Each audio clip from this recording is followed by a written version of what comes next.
네, 고성그 칼럼입니다. 네, 국민의힘이 뭉치지 않으면 죽는다. 제가 지난번에 도이치모터스 특검 때도 그랬고 이번 최상병 특검도 그렇고요. 또는 특검이 아니라 양곡관리법이라든지 이런 여러 가지 이 악법과 관련해서 대통령이 거부권을 제2요구권을 행사할 때 국민의힘 쪽에서 말이죠. 특히 이제 특검 때 그래요. 마치 자기들이 대통령을 위해서, 대통령을 보호하기 위해서 참 마음에는 안 들지만 어쩔 수 없이 국회에 나가서 반대 표결한다. 이런 얘기들을 대놓고 하더라고요. 참 저렇게도 자기들이 어떤 처지에 있는지를 모르나 하는 답답함이 있었는데, 지금 당장 최상병 특검만 해도 선거 직후에 당선자 몇 명이 나는 개인적으로 최상병 특검 찬성할 거야. 당장 어제 그 좌파들의 폭거 현장에 김웅이란 자, 국민의힘 소속 국회의원인데 버젓이 앉아가지고 찬성표 던졌다는 거 아니에요? 이걸 마치 무슨 대단한 소신인 것처럼. 정말 지 죽을 줄 모르고 그렇게 경고망동하는 자들이 적지 않이 있어요. 그래서 제가 그들에게 깨우치기 위해서 제가 오늘 이 칼럼을 준비했습니다. 자, 한번 생각해 봅시다. 최악의 참패였지만 그래도 낙동강 전선은 지켰다. 그러면서 제가 세 가지 얘기했죠. 기억나십니까? 대통령 탄핵 저지할 수 있는 108석. 인민민주주의로의 개헌 저지할 수 있는 108석. 대통령 거부권 무력화를 저지할 수 있는 108석. 제가 세 가지 얘기했잖아요. 그렇죠. 그런데 지금 국민의힘은요, 108석밖에 안 되기 때문에 이 세 가지의 헌정 중단 사태, 정말 극한적인 상황을 저지할 수 있는 마지노선만 간신히 지키고 있을 뿐, 그 밖에 이 좌파들의 입법 폭주를 막을 힘이 하나도 없어요. 이게 180석도 넘어버렸기 때문에 패스트 트랙도 다 무력화시킬 수 있거든요. 그러니까 저 더불어민주당은 마음만 먹으면 화려해도 수백 개씩 악법을 만들어낼 수가 있어요. 그거 국민의힘이 막을 힘이 있어요? 막을 자신 있어요? 막을 힘도 없고 막을 자신도 없고 막을 의지도 없으니까 원내대표도 안 하겠다는 거 아니에요. 가면 욕만 먹지. 그거 아닙니까, 여러분?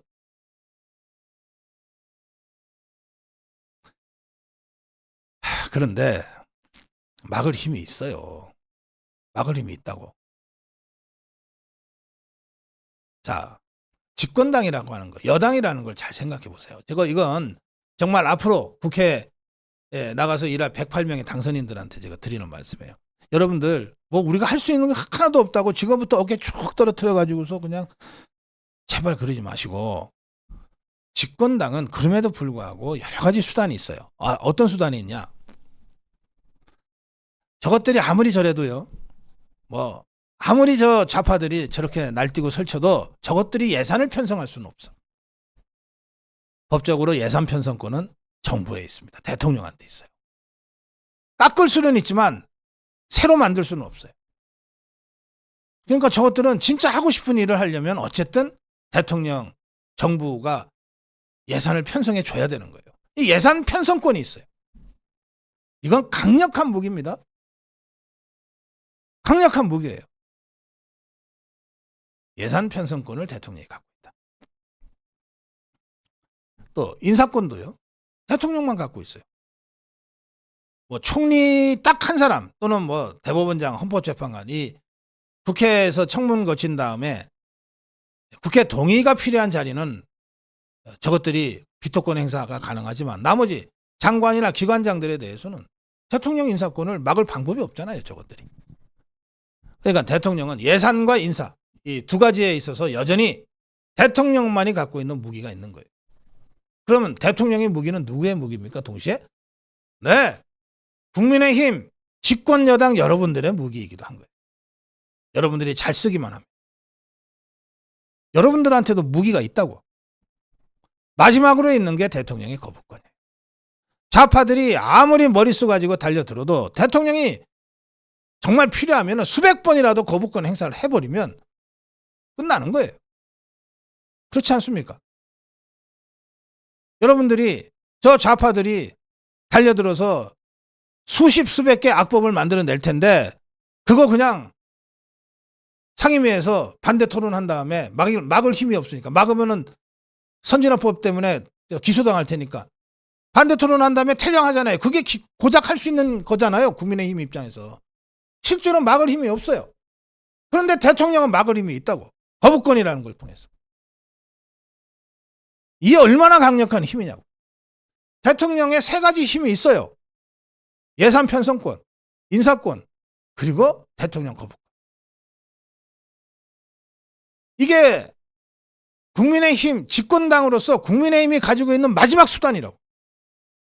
국민의힘 독자적으로는 아무것도 안 되지만 대통령과 함께라면 대통령이 행사한 거부권을 저것들이 다시 재의결로 무력화시키려고 할 때 108명이 똘똘 뭉쳐서 부결만 시켜준다면 100번이고 1000번이고 대통령 거부권이라는 마지막 무기가 빛을 발한단 말이에요.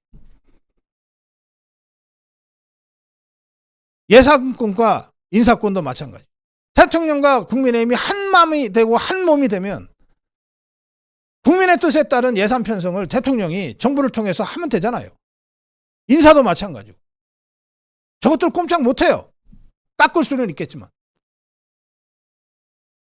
이 강력한 무기를 대통령의 무기라고 생각하지 말고 국민의힘의 무기라고 생각해야 이게 진짜 집권당인 거예요. 그런데 국민의힘의 당선자들이 나는 최상병 특검 난 찬성해서 개인적으로 이러면서 지 스스로 자기가 갖고 있는 거의 유일한 그리고 아주 강력한 무기를 지 스스로 자꾸 흠을 내고 있어. 이 얼마나 바보 같은 짓이에요. 제가 총선 직후에 벌써 10차례 이상 말씀드렸어요. 108석. 정말 참패지만 그러나 108명이 똘똘 뭉치기만 하면 얼마든지 전국 운영해 나갈 수 있다. 대통령 탄핵 막을 수 있고 인민민주주의의 개헌 막을 수 있고 대통령 거부권 무력화만 막을 수 있다면 그래도 여전히 대통령과 집권당으로서 할 수 있는 많은 것들이 있다. 제가 구체적으로 설명드렸어요. 자, 이렇게 국민의힘이 대통령과 한 몸이 돼서 똘똘 뭉쳐서 움직이면 이제 어떻게 됩니까? 저 192명이나 되는 저것들이요. 그냥 덩치만 큰 종이 호랑이인 거예요. 그래서 저것들이 진짜 자기들이 하고 싶은 지역사업 같은 거 그거 정부에서 예산 반영 안 해주면 아무것도 안 되는 거예요. 하고 싶을 때 어떻게 됩니까? 밤에 몰래 국민의힘 찾아와서 이것 좀 해주세요. 우리가 양보할게. 이렇게 갖고 오게 돼 있다니까. 그런데 단 한 번이라도 대통령 거부권을 행사했는데 여기에 반란표가 생겨갖고서 거부권이 무력화돼 버렸어. 그러면 그때부터는 대통령이 죽는 거 아니에요. 여러분이 죽어요. 여러분이. 이제 여러분들은 의논 상대도 아니야. 더불어민주당이 여러분들을 상대는 할 것 같아요? 저 좌파들이 이재명이가 대통령하고 직접 거래하지. 그래서 제가 말씀드립니다. 저 무도한 이재명 집단, 종북 주사파 집단 늘 상대하려면 여러분들이 똘똘 뭉치는 수밖에 없다. 그냥 여러분들 108명끼리만 뭉치는 게 아니라 대통령과 한 몸이 돼야만 대통령의 그 강력한 무기를 여러분들의 무기로 쓸 수 있다. 대통령의 거부권도 국민의힘의 거부권이 되고 대통령의 예산 편성권도 국민의힘의 예산 편성권이 되고 대통령의 인사권도 국민의힘의 인사권이 되는 거다. 그 힘을 갖고 192명을 상대하면 된다. 그러면 어떻게 되냐? 저것도 192명이지만 국민의힘 몸값이 치솟게 된다. 국민의힘 한 명이 저 좌파 2명 이상의 비중을 차지하게 된다. 국회 운영에서부터 그렇다. 큰 소리 땅땅 치면서 국회 운영할 수 있다. 또 이렇게 되면 대통령도 예산이고 인사고 간에 나는 국민의힘이 건의하는 것은 내가 듣는다. 그런 입장을 대통령이 취해갈 수 있지 않냐. 이재명이한테 더불어민주당 좌파들한테도 대통령한테 얘기하지 마라. 여야가 합의해서 갖고 와. 그러면 내가 해줄게. 국민의힘부터 설득해. 나는 여당인 국민의힘이 오케이 하면 나도 오케이 해. 대통령이 이렇게 스탠스를 딱 잡아줄 수 있지 않냐 말이에요. 그래서 대통령의 힘을 국민의힘으로 만들어내라는 거예요. 대통령 거부권을 국민의힘의 거부권으로, 대통령 예산 편성권을 국민의힘의 예산 편성권으로. 그게 집권당이다. 그렇게 하려면 전제 조건 딱 하나. 대통령과 한 몸이 되고 똘똘 뭉쳐라. 단 하나라도 이탈표가 있으면 그 틈싸구니를 파고든다, 좌파들이. 그러면 무너진다. 그러면 그걸로 끝이다. 대통령이 죽는 게 아니다. 대통령은 그런 경우에도 3년의 임기가 있다. 그러나 먼저 죽는 건 국민의힘이다.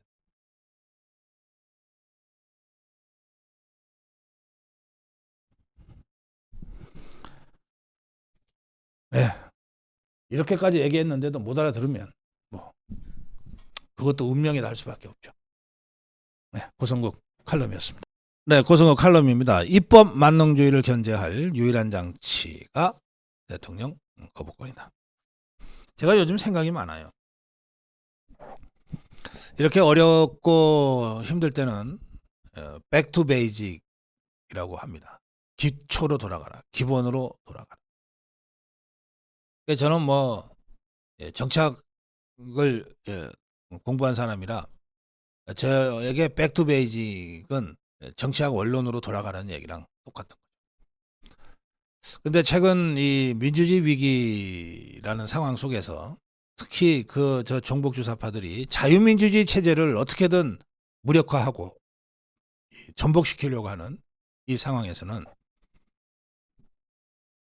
민주주의의 원리가 어떤 것인지를 다시 한번 정말 백투 베이직해서 기본으로 돌아가서 다시 우리가 재구성해야 될 필요를 느낍니다. 네, 그런 문제의식을 가지고 제가 이번 연휴에 다시 들여다본 책이 법의 지배입니다. 법의 정신. 법의 정신이라는 책입니다. 이 법의 정신은 여러분들 중학교 때부터는 다 배우셨을 건데요. 상권 분립이요. 민주주의의 가장 핵심적인 원리가 상권 분립이라고 그러잖아요. 이 상권 분립을 최초로 주창하고 정립한 철학자가 몽테스키에라는 사상가입니다. 이 몽테스키에가 상권 분립이라는 원리를 민주주의 정치 체제의 제일 중요한 원리로 정립해서 설명한 책이 바로 법의 정신이라는 제목의 책입니다. 이 몽테스키에의 법의 정신을 다시 보면서 제가 여러분께 몇 가지만 몽테스키에의 주장을 전해드리려고 해요. 몽테스키에는 이렇게 얘기했습니다. 법이 존재하는 사회에서 자유는 원하는 일을 행할 수 있고 원하지 않는 일을 억지로 하지 않는 데 있다. 자유를 이렇게 설명합니다. 또 권력을 가진 자는 그 권력을 남용하려고 하고 한계에 이르기까지 이를 행사하려고 하는 경향이 있다. 이렇게 주장했는데 이 법의 정신은 말이죠. 시민적 자유가 권력에 의해서 침해되지 않도록 막기 위해서 어떤 제도적 장치가 필요하냐라고 하는 고민 끝에 상권 분립을 제시한 책입니다. 몽테스키에는 이 법의 정신이라는 책에서 정치 권력이 시민적 자유를 억압하지 않게 하려면 어떻게 해야 되냐? 권력을 3개로 나눠야 된다고 주장한 겁니다. 정치 권력을 3개로 나눠서 하나는 입법 권력, 하나는 행정 권력, 하나는 사법 권력으로 나눠야 된다고 얘기한 거예요. 그냥 나눌 뿐만 아니라 이 3개가 서로 견제하게 해야 이것들이 서로를 견제하는 과정에서 시민의 자유를 짓밟지 않을 수 있게 된다. 이렇게 얘기한 겁니다. 이게 상권 분립이에요. 그러니까 상권 분립은 민주주의의 가장 중요한 핵심인 시민의 자유를 보호하기 위한 제도적 장치라는 거예요. 그러니까 상권 분립이 없으면 민주주의는 무너진다는 뜻입니다. 이게 몽테스키웨의 주장입니다. 실제로 이 정치 권력들이 입법, 행정, 사법이라는 3권으로 분립되어서 서로가 견제하면서 조화를 이룰 때 비로소 민주주의 자유시민들의 이 자유가 최대한 향유될 수 있다. 이런 주장을 몽테스키웨는 그냥 당위적으로 주장한 게 아니라 다른 여러 나라들 사례와 비교하면서 이걸 입증을 했어요. 그래서 몽테스키웨의 상권 분립 원리는 지금 모든 자유민주주의 국가에서는 다 그 헌법에 녹아 들어가 있게 된 겁니다.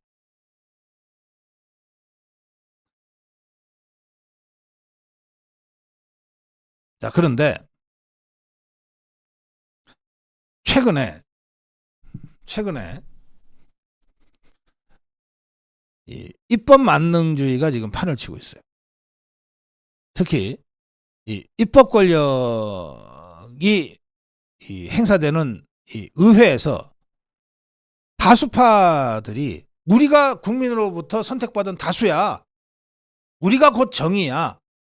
그러니까 우리가 시키는 대로 해라고 행정부를 압박하고 사법부를 압박함으로써 상권 분립이 흔들리고 무너지는 사례들이 종종 발생한다는 거예요. 강원대학교의 민경국 명예교수는 이렇게 얘기합니다. 입법 만능주의와 시민적 자유에 대한 침해가 지금의 민주주의 위기를 부르고 있다.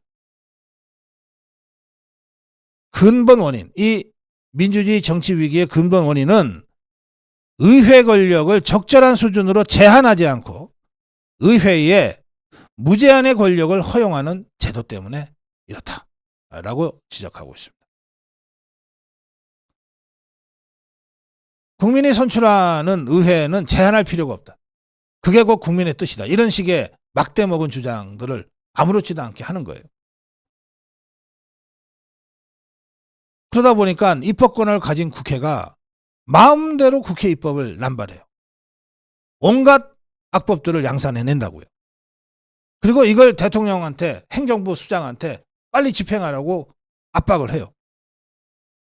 여기에 맞서서 대통령이 입법 만능주의와 이 의회 폭거에 저항하는 마지막 수단, 또 거의 유일한 수단인 제의 요구권, 거부권을 행사를 하면 거부권 행사한다고 또 대통령을 공격하는 거예요. 이렇게 되면 결과적으로 입법 만능주의가 법치주의를 밀어내버리는 거예요.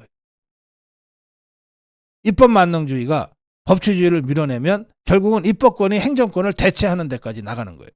이게 8년 전에 대통령 탄핵 사태예요.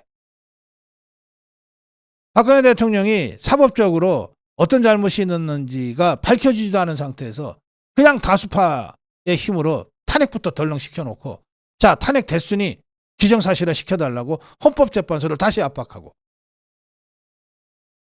그 과정에서 법치주의가 완전히 죽어버린 거예요.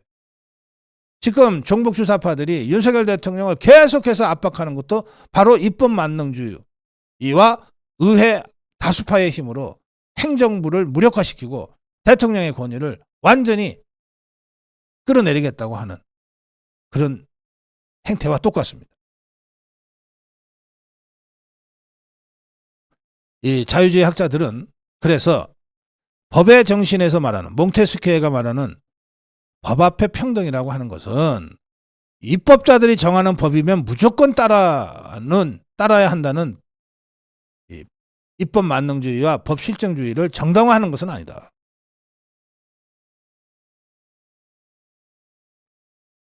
개인 자유를 억누르고 권력의 간섭을 정당화하는 법은 이미 법이 아니다. 그리고 이런 입법부의 입법 만능주의와 입법 폭주를 막는 마지막 유일한 수단인 대통령의 거부권, 제2요구권을 부당하게 비난해서는 안 된다. 그거라도 있어서 상권 분립의 가장 근본적인 원리를 지켜나가야 한다. 이렇게 몽테스키에가 주장하고 있습니다. 자, 대통령 거부권은 헌법이 바로 이런 상권 분립 원리를 지켜가라고 마지막 수단으로 대통령한테 부여한 헌법적 권리입니다. 헌법적 권리를 행사하는데 그걸 비난한다면 그 자는 사실상 법치를 부정하는 겁니다. 헌법적 권리를 행사하는데 그걸 비난한다는 게 말이 됩니까? 이를테면 80km 제한 속도가 있는 도로에서 차선 지켜가면서 내가 80km로 운전을 하고 있는데 뒤에 150km로 달려드는 폭주차가 나한테 안 비킨다고 계속해서 클락션 울리고 불 번쩍번쩍하고 위협해요. 이 자를 처벌해야지 왜 빨리 안 가냐고 비난받는 이 속도 지키면서 합법적으로 가는 내가 비난받아야 됩니까? 아니잖아요. 지금 이재명이야 종북주사파 더불어민주당이 150km로 그냥 엑셀레이터 밟아가면서 폭주하고 있어요. 이걸 유일하게 법대로 하자고 막아낼 수 있는 게 대통령의 거부권인데 이거를 행사했다고 비난을 다시 퍼부어요. 이게 정상적이냐 말이에요. 자, 특검은 우리나라와 미국밖에 없습니다. 대통령제도 별로 많지 않아요. 대통령의 거부권도 따라서 대통령제를 채택하고 있는 나라에서나 있는 제도니까 미국하고 한국하고 몇 나라밖에 없어요. 그런데 그러면 대표적으로 가장 오랜 역사를 지닌 대통령제 국가 그리고 의회 권력이 더 센 미국의 미국 대통령들의 거부권 행사는 어땠느냐 한번 제가 정리해 말씀드릴게요. 우선 미국 대통령은 대외 외교 정책에 있어서는 뭐 절대적 권한을 갖지만 그러나 실제로는 미국 의회와의 관계에 있어서는 늘 약자예요. 공간의 정치라고 하는 영역이 있는데요. 정치 권력을 공간적으로 구현한 것을 분석하는 학문입니다.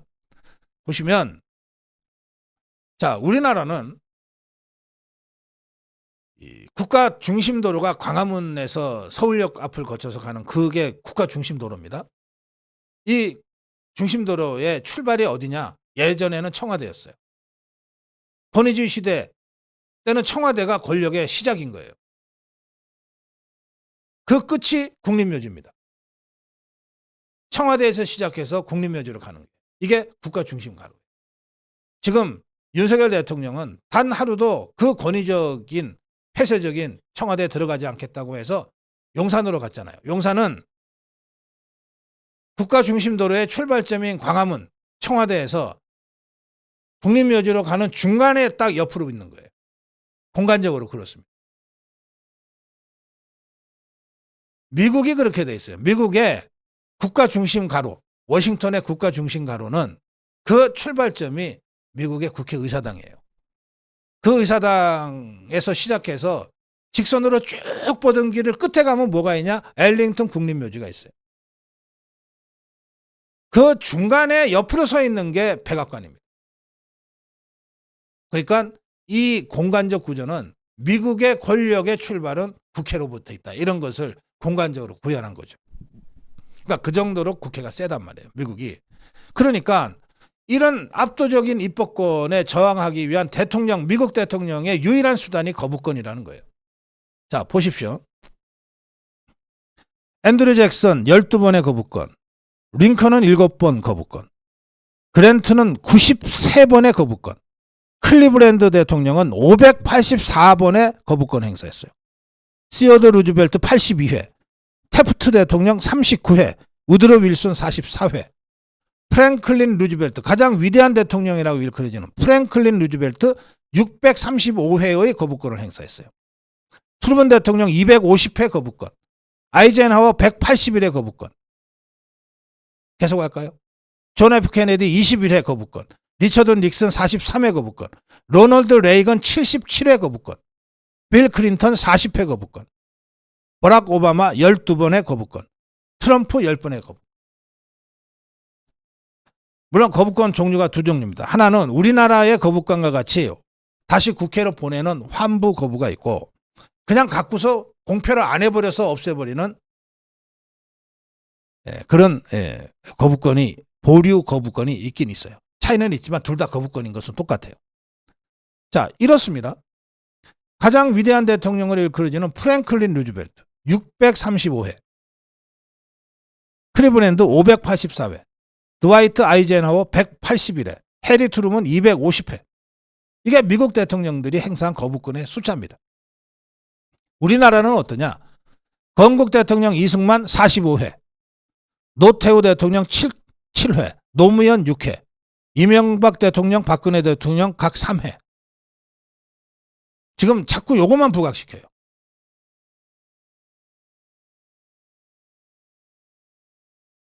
대통령제인 미국에서는 대통령이 이렇게 수백 번의 거부권을 행사하면서 거대 입법권에 맞습니다.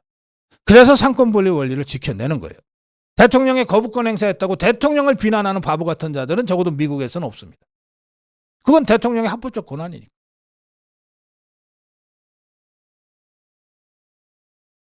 저는 윤석열 대통령이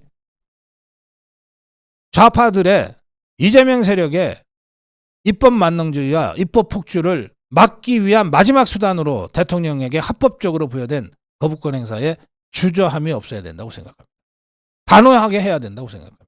그리고 우리 자유파 국민들, 특히 윤석열 대통령의 거부권에 대해서는 조건 없이 지지해 줘야 됩니다. 왜? 그것이 대한민국 자유민주주의의 근간인 상권 분립을 지키기 위한 대통령의 마지막 수단이니까.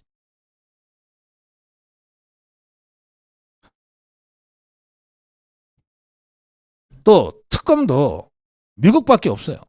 미국의 특검은 국회가 특검 후보를 2명 대통령한테 줘서 대통령이 그 둘 중에 하나밖에는 선택을 안 할 수 없게 만드는 그런 거 아니에요. 미국의 특검은 법무부 장관, 의회가 결의하면 법무부 장관이 해도 되고 안 해도 그만이에요. 특검을 임명해도 법무부 장관이 임명합니다. 둘 중에 하나 하는 거 아닙니다. 그냥 법무부 장관이 제일 괜찮은 사람 임명하거나 아니면 안 해버리면 끝나는 거예요. 미국의 특검은 그런 특검이에요.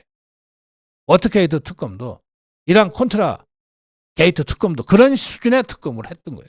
지금 이것은 최상병 특검부 보세요.